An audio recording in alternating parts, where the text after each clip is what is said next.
If not, let's move on to our last speaker, Lord Lucas. Lord Lucas is blessed with a physics degree, I believe. He's a techie, which is a good thing. He worked in the city for a while and has interests in education, parking regulation, I gather, liberty, electronic government, planning and finance, and again he was an active speaker in the Lords debates on these issues. And I'll hand over to Lord Lucas. Yes, good evening. I've never much concerned myself with copyright before we got to this bill, though for the last 15 years I've earned most of my income from the Good Schools Guide, and that has earned most of its income from selling access online. So I suppose I've been an active participant without much worrying about it. My views on copyright were formed in the course of seeing this bill, and I find myself aligning myself with Lord Macaulay round about 1840, looking at some of the origins of copyright and saying copyright is a completely undesirable restraint on trade, except that if we didn't have it, we wouldn't have all these wonderful creative people giving us all the things we enjoy. So we are accepting a monopoly. We are accepting something which is essentially undesirable in that we are restricting people's right to exchange information and share information in order that it shall be created. And that this is a dynamic right. It is something which each generation should look at and revise. It is not something that is there as the natural right of a creative person, let alone these monstrous corporations that have absorbed all the rights.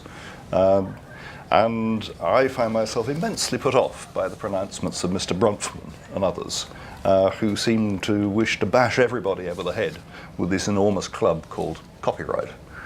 And when I look at what corporations like his and others have done in response to the challenges posed by technology and the democratization of access to information, in contrast to Richard, and you can see, coming back to what Lord Putnam said, what trouble we have with these intelligent and articulate lobbyists.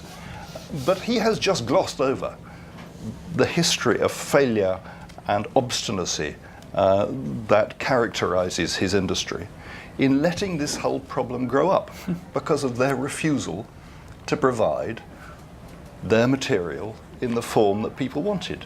Piracy has happened because the record industry in particular made it happen. And you still get, I mean, it wasn't long ago that I went to a presentation which involved a very senior member of the film industry who said that he wished us, legislators, to die in the ditch to defend his right to release a film in America in 1 month and in the UK 7 months later. It is ridiculous. These people are not living in the real world. Richard cited examples where they have been dragged into it, though I still believe there are problems with some major companies in participation in Spotify. But where is the trial in the UK of the system that they have in Denmark, where as part of your contract with your ISP you can buy an unlimited right to download music? The music organisations in the UK are trying to get this going. It is being obstructed by the people who pay you. It is not happening. And I have been approached by a number of people who have been trying to get access to music rights or film rights so that they can sell these legally to people. And you've come across endlessly this arcane arrangement of having to make separate arrangements with every company, with having to deal with this myth that they have a right to control these things. They've lost control. It's gone. The technology has taken it away from them. And we have to move copyright onwards. And as politicians, it's extremely difficult when you're faced with an industry which does not want to respond, which wants to be slow, which wants to be the way it always was, that is not fighting to become part of the new world. I suppose in a way it's inevitable with big corporations that you get something like that. And I don't think, therefore, we should feel any responsibility towards the Goliaths. They will die and be replaced by something else. What we should care about is the creative individuals and the truly creative organizations at the root of this. We must provide them with ways of flourishing. We must find a way through the present situation so that people can get their creative work out into the world and be properly remunerated for it, and that we as politicians can help police that process. I think in doing that we are going to need to co-opt ISPs and others, the likes of Google, into taking some responsibility for their role in the process. Just as the industry has been obstinate, so have the ISPs. They're defending a position which I do not think is tenable in the long term. That they have no responsibility for the fact that their facilities are being used for large-scale piracy. It really is up to them. And I mean, if I can give you an illustration on Google, I was wanting the other day to acquire a copy of Stephen Fry reading one of the Harry Potter books. And I went onto Google to try and find it, and the first 3 pages were all torrent. I mean, Google was making it difficult to find a legal alternative. And that, you know how Google controls its search results. It has immense control over what it produces to you. It would be very easy for Google to switch that a bit, as I imagine they got some practice at when they were active in China, to adjust the results so that what's legal at least comes first. It is not difficult for ISPs to find ways of cooperating. If ISPs had taken a leaf out of Apple's book and were earning a penny every time someone bought a bit of music over their network, which is, as I say, is what has happened in Denmark, is what ought to be happening here if it wasn't for my neighbour on my right. It's got nothing to do. Then we would find the ISPs having a very large commercial interest in making sure that people were doing things legally. I'll bet you they would find some ways of encouraging that then. It's because they're in a situation now where they were merely putting obligations on them and there is no quid pro quo for that. So what we're faced with is finding a way of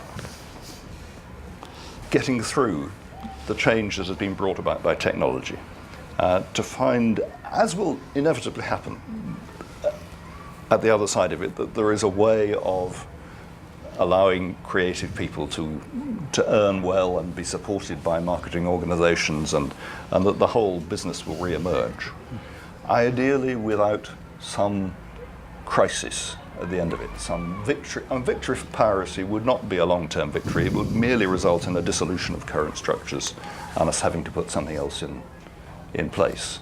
So, because otherwise we won't get anything created for us. I mean, would you have made films if there'd been no prospect of you earning any money from it? It wouldn't have even reached that. There would have been no one to go to finance the films in the first place. So and it just, the things won't happen. So we will find ourselves there. But the difficulty we as politicians find ourselves with is with a refractory industry and a whole set of other difficulties coming from ISPs and Google and others, and not giving ourselves the time to talk this through and argue this through and produce something that really works. So far as this bill's concerned, I think we will get through the first stage quite happily. The business of sending letters out really ought to work, and it's a civilized thing to do. The idea that at the end of the day, we are going to, as a government, we or any government, are actually going to sit down and remove the internet connections from hundreds of thousands of our citizens on the basis of accusations that they are not confident that they are guilty of, if you see what I mean. I mean, no, fine, we already are pretty beastly to our citizens as government. How many is it, 300,000 or 400,000 people a year are chucked into the arms of bailiffs because they haven't kept up with their council tax. It's about double that number with motorists. We're quite happy to be beastly to our citizens, but in each case, those citizens know that they've committed the offence of which they're accused. With the technology which was shown to us in the context of the Digital Economy Bill, we don't know that. Principally because, I mean, although what you say is, I accept that you can identify the IP address, we do not know who was using the IP address at that time. And no one has come forward to me, although I talked about it a lot in the bill, saying here is a piece of software which someone can put on their computer and will enable them to prove that no, they weren't doing this at that particular time. So how do you defend an accusation which comes properly supported? There, this IP address was used to download this particular film or piece of music at a particular time. How can the person who in his heart, no, he knows he didn't do it, he hasn't listened to this or watched this or never would, but how can he know what's happened? There's nothing, as far as I know, available as software on routers or computers which will provide you with a reasonable defence. Otherwise, we would get the system. We would have Ofcom, I hope, going to people say, here's your letter. You appear to have done this. Go off and buy that. Yeah, it might cost you £100 or two, but fine. This is part of the compact with copyright holders. You have to be. It appears you're doing these things. It's pretty well certain your machine was used. It's up to you to protect yourself to make sure what you have is not being used for illegal purposes. But that does not seem to be the kit. So if we get to the point where we're being asked to take action, serious action against people, many of whom believe themselves to be innocent, we won't do it. And the whole thing will fall down.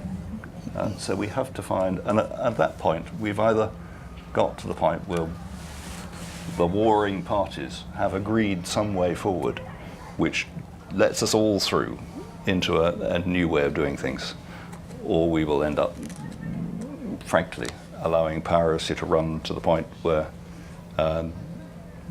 it destroys the current industry and gives rise to a new one. Thank you very much indeed, Lord Lucas.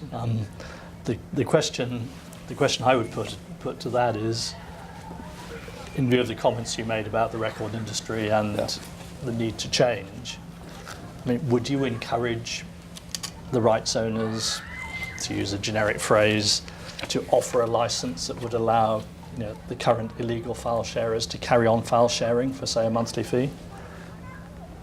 I don't see how you can allow people to carry on doing something illegal.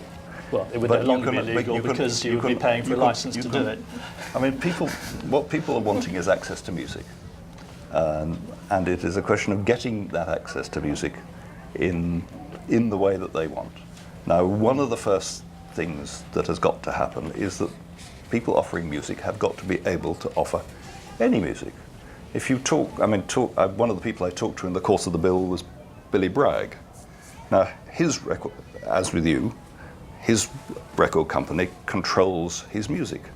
It has released a third of it in digital form. The other 2/3 is available, but illegally. If you have rights owners sitting on things that people want and refusing to release them, then you are creating the conditions where piracy is the only way of getting hold of it. And since piracy is so easy, and if we push it, will become much more secure and hard to track, because people will use encryptions and proxies and other ways that are more difficult to deal with than peer-to-peer, we will just find that becoming the established way to do things. And that's why I said, as Lord Putnam said, that we must move to copyright being a matter of remuneration and not control. But the corollary of accepting giving up control is surely that if people want to access music or this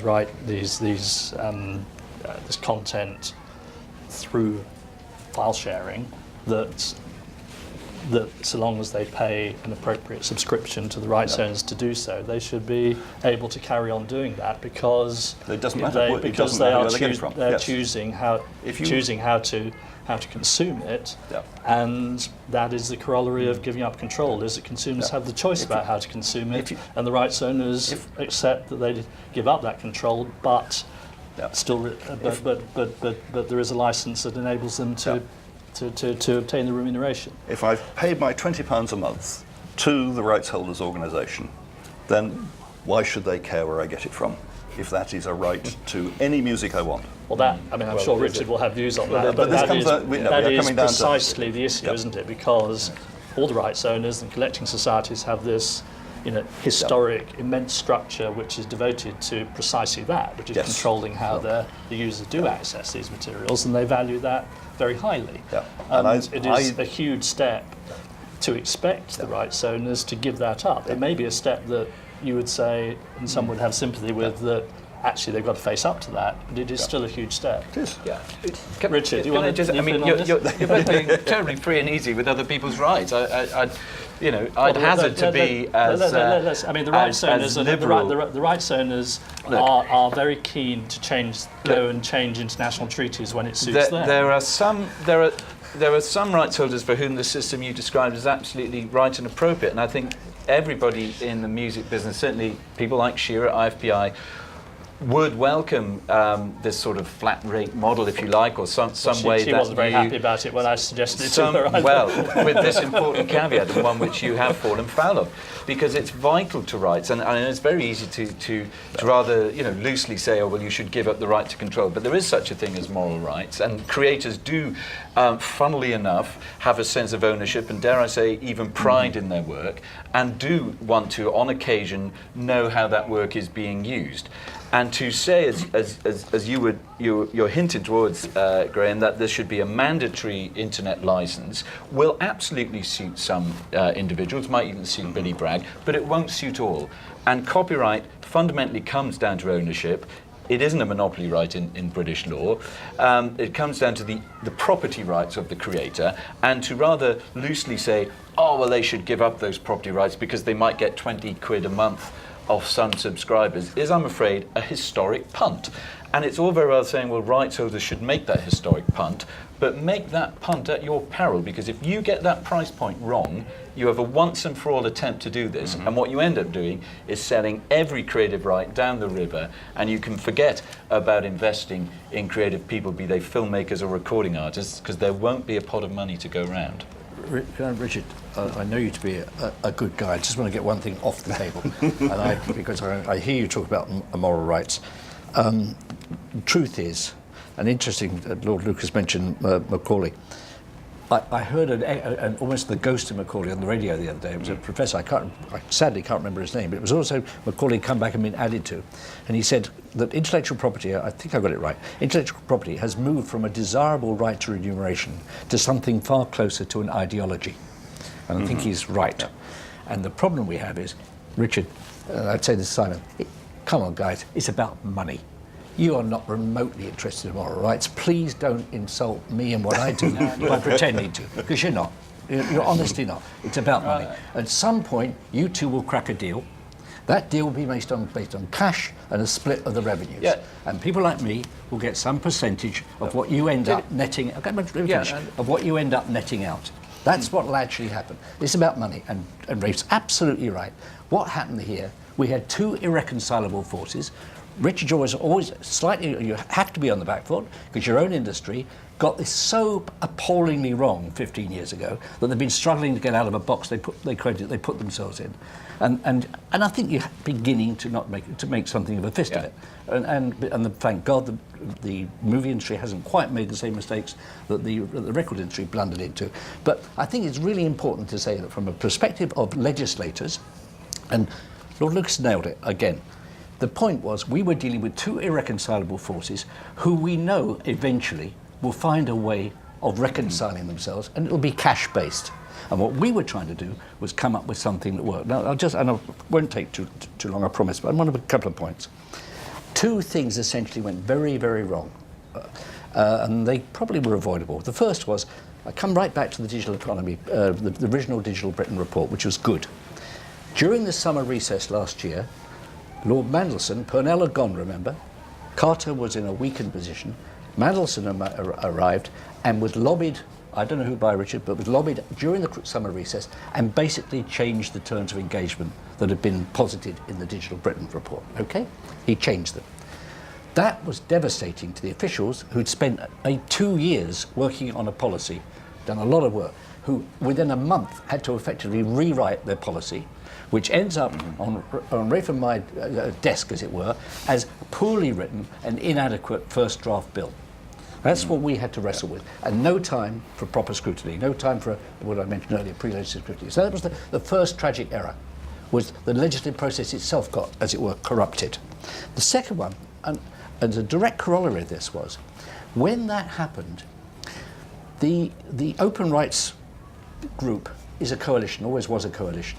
I was actually a founder member of the Creative Commons aspect of that. It was a coalition, which had a pretty good core centre. When the bill came out, what had happened is the centre had collapsed, and the radical left, if you like, of the Open Rights Society had the ball dropped right in their lap, because people like myself, who genuinely believed that serious and sensible negotiation could take place, were buggered.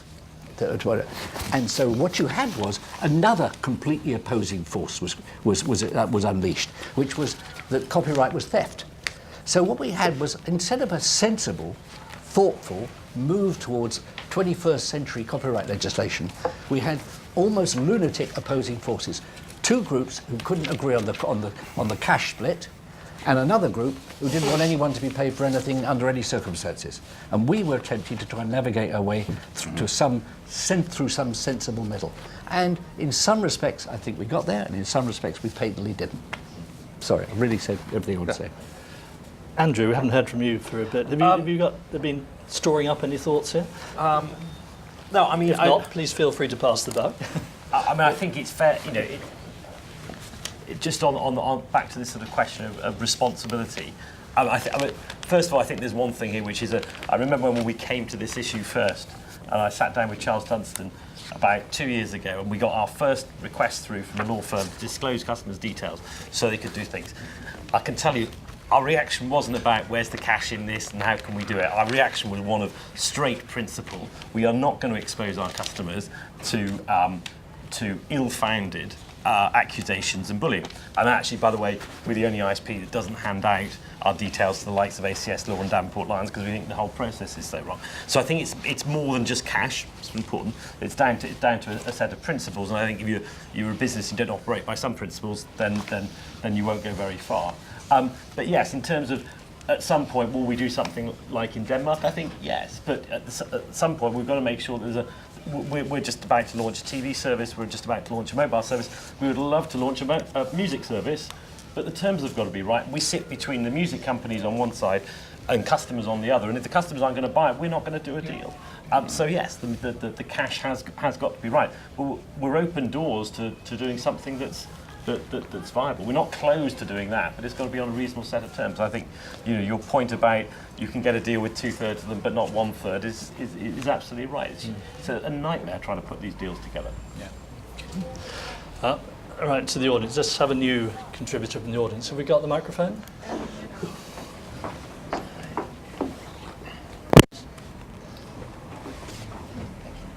My name is Valerie Toth. We can hear you. Thank you, Zol. Yep. Yes. Yes. My name is Valerie Toth. I'm a foreign correspondent. So I try to be exaggeratedly naive here. How do I know that what I'm doing is legal? Let's suppose, for the sake of argument, which happened, I bought a record in Hungary, legally, in the shop. I bring it back here. I put it to my computer. I want to send a few numbers to show my friends. Am I doing something illegal? Yeah. Well, I think you better hire a good lawyer, actually. I will volunteer what I think is the answer, and Richard will. Okay, so my question linked to this is it in the 21st century, is there any point in legislating among national boundaries for something which, I mean, loads of people are moving, traveling, coming, going. Can Britain on its own do something?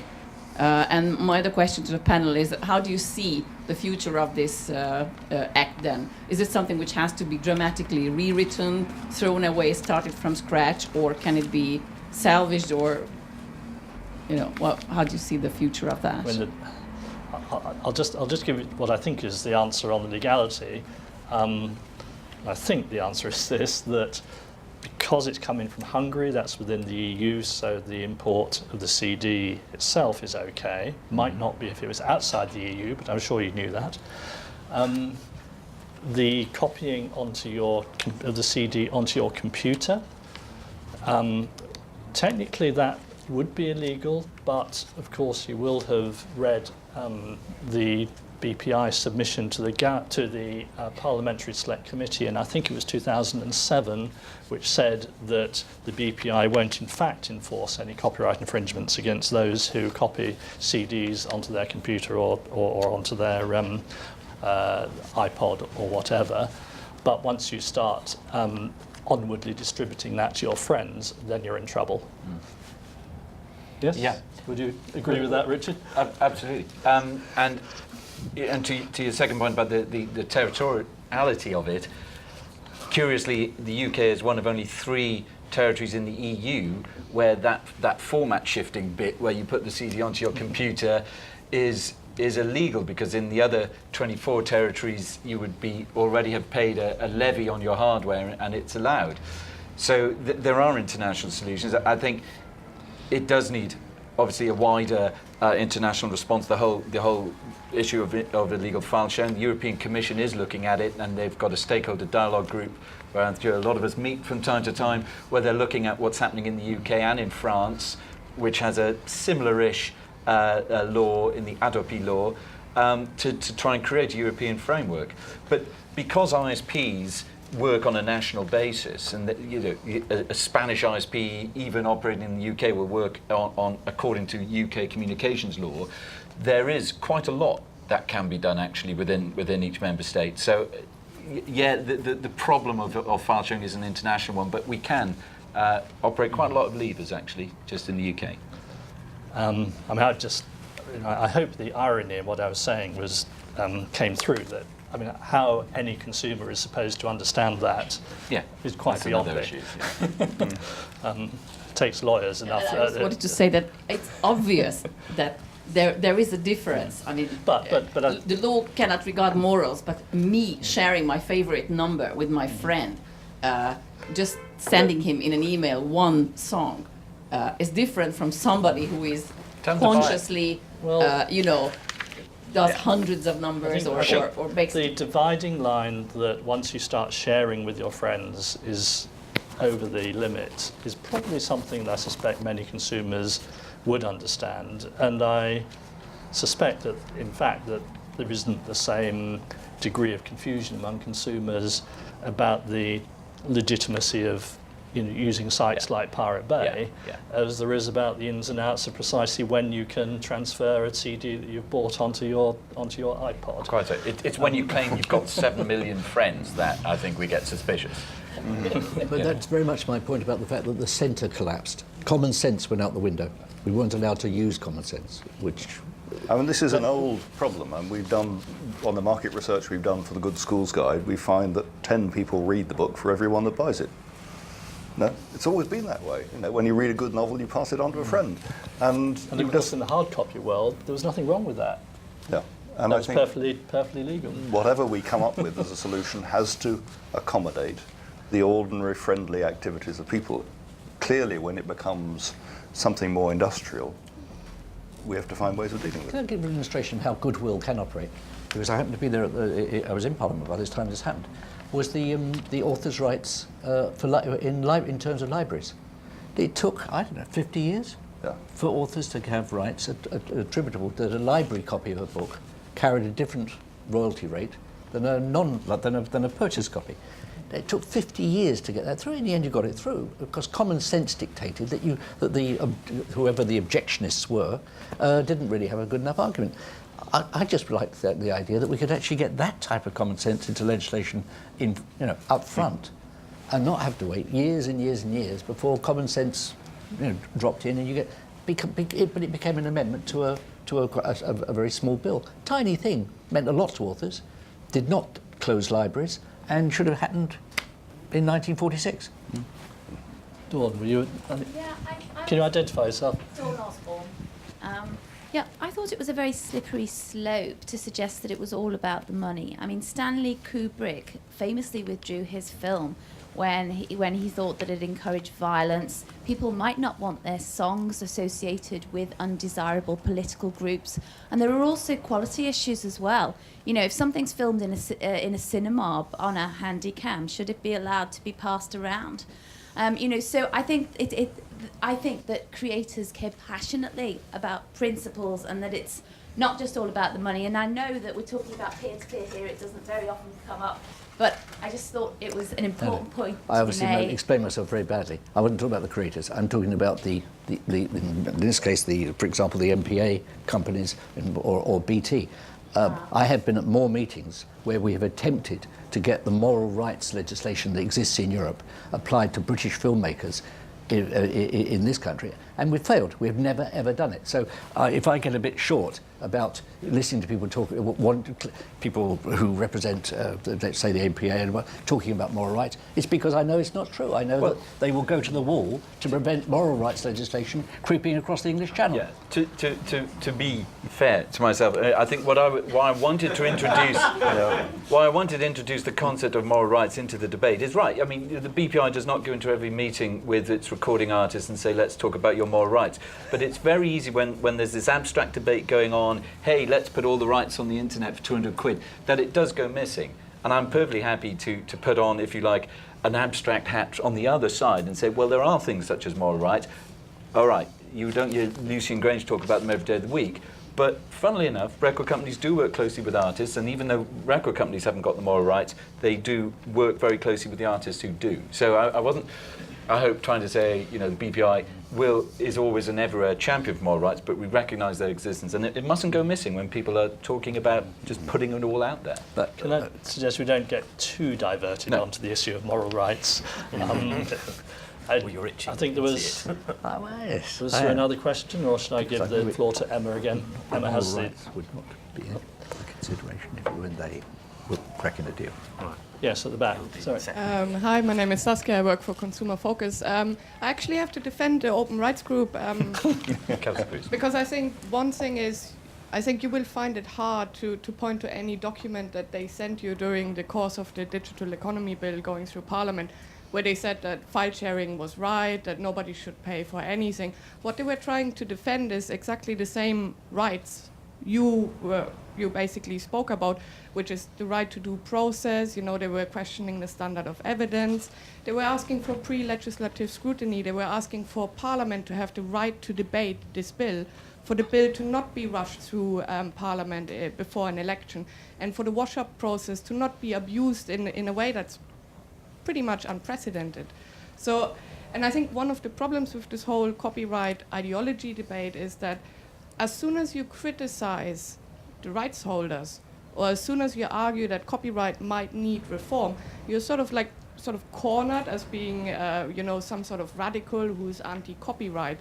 And that's not the case. I mean, and there's a lot of things wrong with UK copyright law, as you say, it needs reform.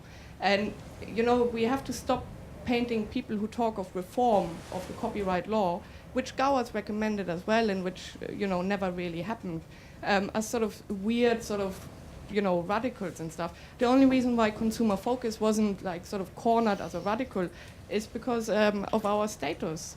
And it's sad that, you cannot talk about a reform of copyright law, which is very much needed, without being painted as some sort of radical and being marginalized. And I think in terms of control, I think one of the problems with panels like this is, you're talking about changing the habits of a generation, but you're obviously not talking about your generation, I guess. Because all generations. Our research indicates it's largely sort of people under 35. They're highly engaged in digital technologies, and you need to use digital technologies to infringe copyright. Before digital technologies became consumer items, consumers weren't really able to infringe copyright on a large scale. And when you talk about control, I mean, for me, I grew up with computers, copy and paste. So, you know, for a generation that grew up with copy and paste, to tell them that, you know, the right to copy, you know, you cannot copy anything without permission. It doesn't make sense anymore because copying is part every day. I copy and paste. And so there is something about, you know, we might ideally want to control copying, you know, like back in the days when you had a printing press, you had one printing plate, you know, like you could control whoever made a copy of the work. But the reality is for the generation you're talking about, that copying is part of daily life, so it doesn't make sense to have a law that protects, you know, the act of copying. It makes far more sense to basically engage with people and say, it's like, look, okay, you appreciate this work, you like it. How can we make sure that whoever has created it can get a remuneration for it, and so that they can continue to, you know, produce those works? And I think in today's age, if we would try and come up with a system that would basically allow people to consume creative content and ensure that the people who create it get remunerated for it, I think we would come up with something that's completely different to copyright, and we wouldn't even think about trying to control copying. Well, There's another question here. I think to be fair to the organisers, the title of the debate wasn't specific about which generation's habits were to be changed. Although you might have possibly drawn an inference, but it wasn't actually specific about that. Can I answer? It's please very do. important. Please do. I spent more time talking to Larry Whitty on this bill than anybody. And several things struck me.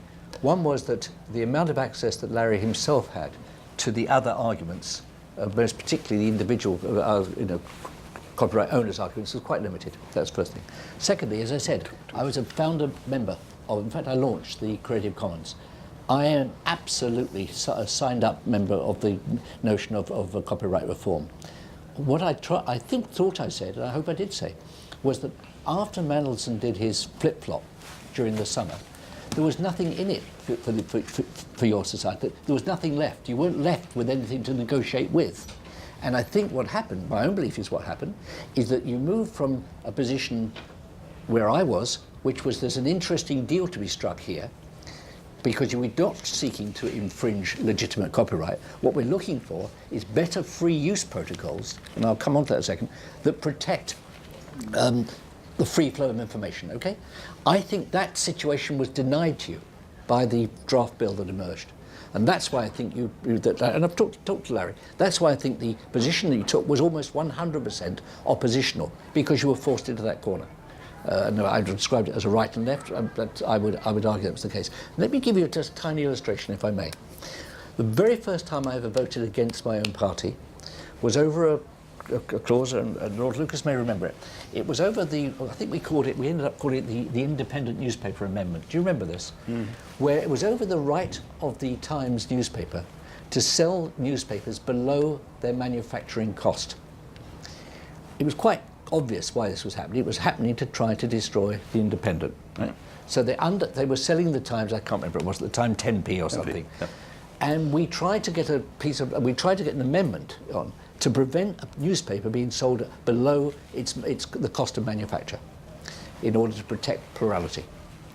I voted against the government. The government supported the News Corp, surprise, surprise, at the time, and News Corp won and continued to do it, and severely endangered the Independent, maybe terminally destroyed it. I'm now going through exactly the same thing personally. I'm an avid reader every day online of the New York Times. I'm terrified that the New York Times is going to go bust, and I desperately want a way of paying for it.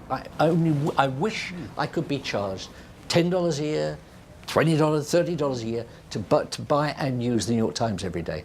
At the moment, they're not giving me that facility. On the other hand, the Wall Street Journal is about to go behind a paywall.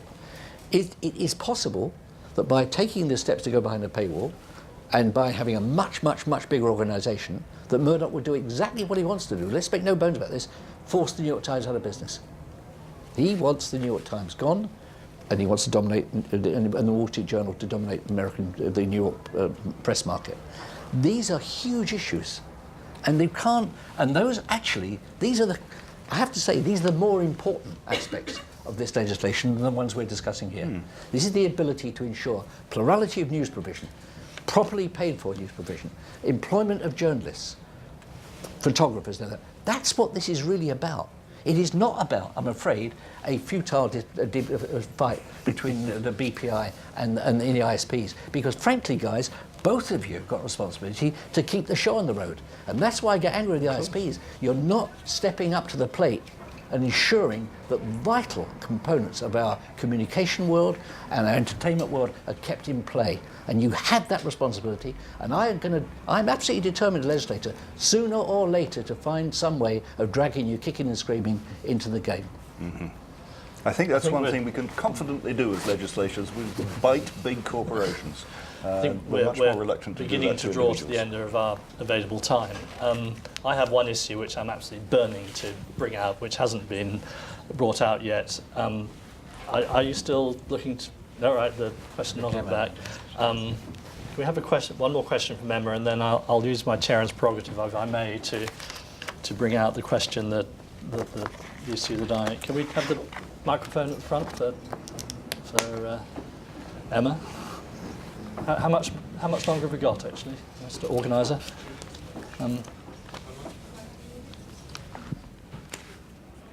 Yeah, 10 minutes. Good.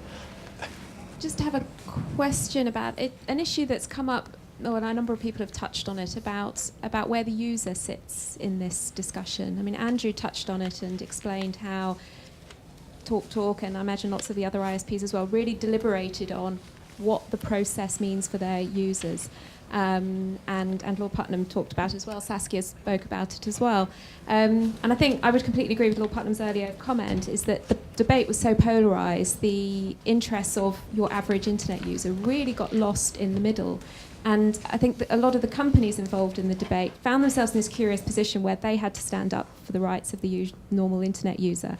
And the passage of the bill and many aspects of the bill raised some very big, meaty issues about the rights of users, how they should be treated, what is the definition of due process from a user point of view, because user expectations are quite high.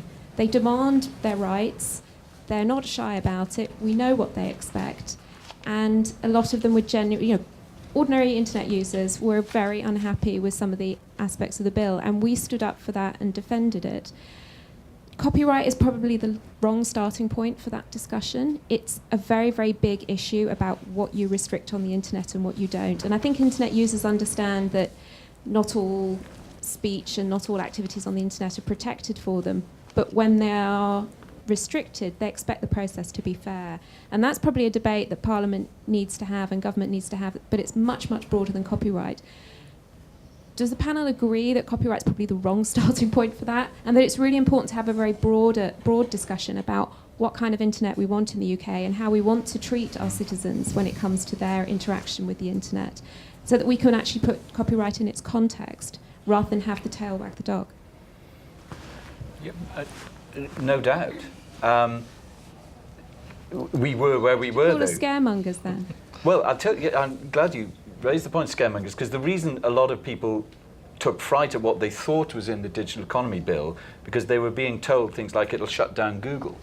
The Open Rights Group said that. They were being told it would shut down YouTube. The Open Rights Group said that. Whereas actually the aim of rights holders was to be able to shut down the Pirate Bay, which a Swedish court has said is indeed infringing copyright. So there was a lot of scaremongering. I can tell you, for one thing, it didn't come from the BPI, and I could probably produce the press releases to show where it did come from. But yeah, of course, copyright isn't the best place to start, because you're talking about data protection, privacy laws, what data does an ISP have a right to keep on its subscribers, and so on. It would have been great if the detailed scrutiny could have happened. The only people responsible for that, I think, were really government business managers. And just come back to a point Lord Putnam made earlier, and I understand John Whittingdale's Select Committee might indeed be looking at this act, and I'll tell you, we would say exactly what we said to him as we said to any member of Parliament in any tea room at any time. We absolutely, let's have the debate about those issues. I'm going to pitch in with my additional point. It is slightly related to what Emma's just brought up, and it is to pick up on a point that Richard made earlier, where he described the potential chilling effects of this scheme as, I think the words were, plain daft. I mean, one issue which nobody has raised yet, and it comes, I think, from the tendency to look at this as a bilateral issue between the rights holders and the ISPs, is the effect on, for instance, Wi-Fi providers, schools, universities, and so on, who, to the extent that they're subscribers under this Act, are going to be expected to take steps to prevent infringement on their networks. And I mean, the issue is the degree to which what they're being expected to do to prevent infringement, the tools they have available to do that are very blunt instruments. And I mean, just to raise one example, the guidance note that the government put out about Wi-Fi providers, schools, universities and libraries suggested that one of the things it was common to do and seemed to be recommending was to block all sites that used flash technology, which would block access to millions of legitimate video websites. And the issue I'd like to toss out is whether that the tools that are available to organisations to prevent infringement on their networks are so blunt that there will inevitably be a chilling effect on access to legitimate content as people start to block all sorts of content for fear of eventually being held to not to have taken reasonable steps to prevent infringement on their networks.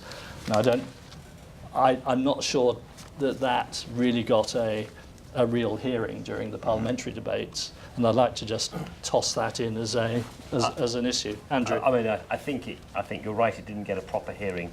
I think it's another case of where the government's sort of chucked a hospital pass over the fence to Ofcom and is expecting Ofcom to try and sort it out. And I know that Ofcom is having huge difficulty in sorting it out. I mean, I think at the end of the day, in a sense, some of this is the same question as, we as ISPs are being expected in some sense to do something, to take action against our subscribers. It's almost that same relationship between a university and their customers, subscribers, users. It is, and I'll come back to the point about what you want to bring us kicking and streaming to the table. I mean, we've been having long dialogue for 2 or 3 years. The only thing these guys have come up with and asked us to do is basically compromise the basic rights of our customers. And I'll blanket say, I'm not going to do that. I'd be fascinated to hear if there's something that we can, legitimately do within the law that doesn't break the rights of our customers. The industry's had a long time to do it. So I'll only bring that in because I think that's the same question as the relationship between these Wi-Fi networks and their subscribers. I think what I'd like to do now is there's Simon Milner from BT wants to ask a question. Then once he's asked his question, maybe we can wrap up with a very quick 30-second last comment from each of the speakers, and then wrap up. Simon. Just to support you, Graham, in terms of your question about legitimate uses, the Treasury in releasing all that amazing information just recently about how the government spends its money, BitTorrent, that's what it used to get all that information out. So if you block peer-to-peer, library users will not be able to see that information. Just to come back to David, and it's a bit like the digital economy, the gloves coming off at the last moment. BT is a content business. We run BT Vision. We have great deals with lots and lots of content providers, and we provide lots of content that is not available anywhere else on British television. Okay, so we're in the business of selling content. We want people to enjoy it, and we're keen to develop that further. With Andrew, we are developing Canvas with the BBC. We've already invested tens of millions of pounds in trying to make Canvas work. So we're absolutely, you don't need to bring us kicking and screaming to get this, but we're in the business of trying to find commercial solutions which our customers will really want to use, and that will mean, and much better quality than they'll get through any peer-to-peer network, and that's what that will bring them to use that. That's what we want to do, and we're putting money into it. We're also spending £2.5 billion to improve the infrastructure that provides broadband in the UK. We are not living off the back of the content industry. Absolutely not. We're investing enormous amounts of money in the UK digital economy. But to punish our customers unfairly is something that really worries us. So we have legitimate concerns, and I think we're right to voice them. So I do think you were rather unfair in the way you described but for great effect, the way in which we're acting. So I'm sorry it's not a question, but I did feel I needed to respond because you were looking at me as you were saying. All right. Well, I think I'd like to ask each speaker, and let's go in reverse order, to just wrap up with any final comments they'd like to make. And maybe I can ask them, if they would like to give us an impression of whether anything they've heard this evening has changed or influenced or taken their thinking forward in any way. I find that listening always takes my thinking forward. I'm never quite sure where until the day afterwards.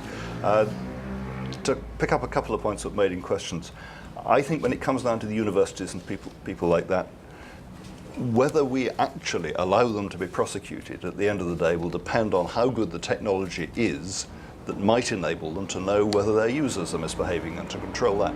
As I said when I first spoke, I don't think that technology is on offer yet, or nobody has told me it is. And if that continues to be the case, then that is why the Digital Economy Bill is going to break down, because we will not do that, particularly a Conservative Liberal coalition. Secondly, picking up on something you said you had content that wasn't available nowhere else in the UK. I think you're riding for a fall there. You will merely find people picking it up and using it elsewhere. Why should I not be able to get Some Like It Hot because you've got an exclusive right on it? I don't want to change to BT to do that. Right, just to be clear, it's not exclusive right. We've done deals with people that other people haven't done. Yeah. Okay.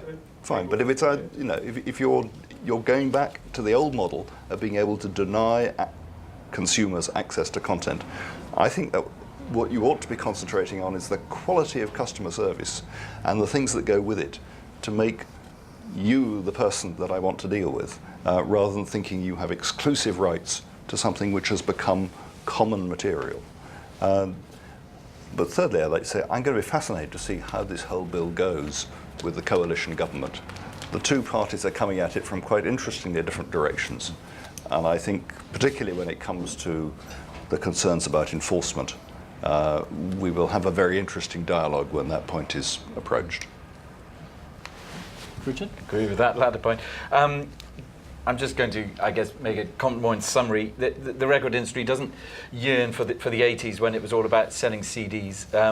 As I said earlier, digital revenues in the UK record industry are amongst the best in any creative industry, and certainly among record industries in the world. The UK's digital licensing revenues are leaps and bounds ahead of others. So let it not be said anymore, although I fully take on board, on behalf of my predecessors, the criticism that it perhaps wasn't always thus.